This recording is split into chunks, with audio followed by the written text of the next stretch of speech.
Right, welcome back and thank you so much for staying with Morning Live. Now, in the past year, hundreds of people were left homeless, that is on the streets of Johannesburg, due to evictions from hazardous and dilapidating buildings in the city.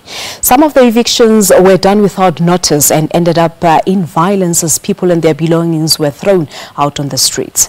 The evictions are allegedly part of Mayor Herman Mashaba's plan to clean up the city. Our Morning Live producer Vania from Heever spoke to several people, including the mayor, about the dire situation, and this is the story that she brought back.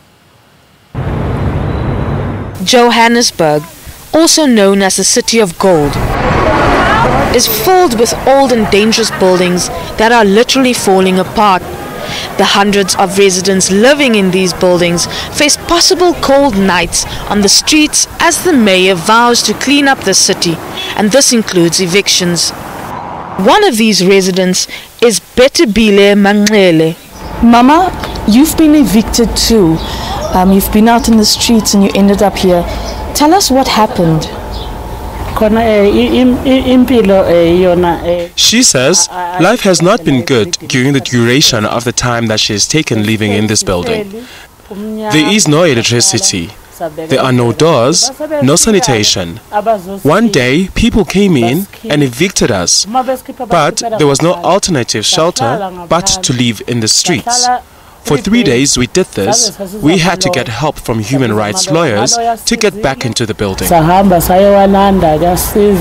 wouldn't you want to move somewhere else where it's safer?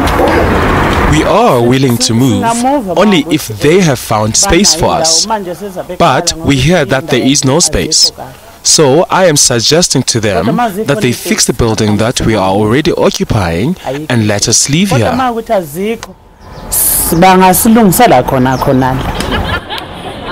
Nomzamo Zondo, a human rights lawyer at the Socio-Economic Rights Institute, says the mayor has no plans on helping the destitute residents.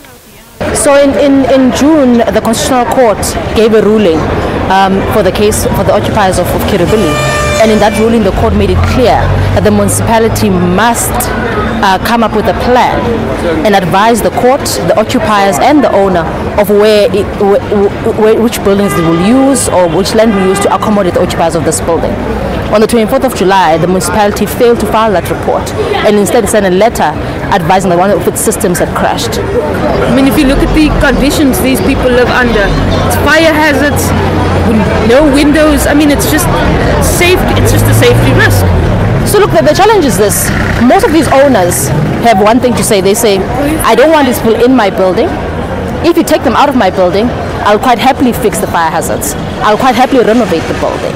But that is then an obligation that's given to the state to house them. But for the last almost decade, the city of Johannesburg has been failing to meet that obligation. The mayor, Herman Mashaba, says only the residents of Johannesburg is his responsibility. So you said that 80% of the occupants in these decaying buildings are foreigners. So what is your plan with regards to them and our local people that is also being evicted? I'm saying to the residents and national government and the international community to be aware about this, that when we start the process of evicting these people and taking back this building so that we can convert them into affordable accommodation, the city of Johannesburg will only take the responsibility for provision of a temporary accommodation only to South Africans. Mashaba had this to say in reply to the human rights lawyer Nomzamo Zonde's allegations that he had missed the court deadline. I am sitting with lots of these cases in the city of Johannesburg where, people are saying that I've got to provide the alternative accommodation for the residents of this hijacked buildings. But at the same time, where do I get the money from? I have absolutely no problem whatsoever providing accommodation to anyone.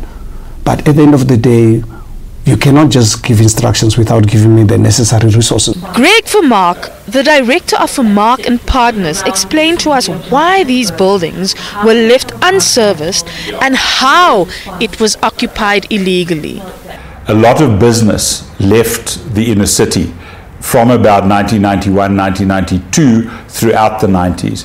During that period, the city was in steep decline.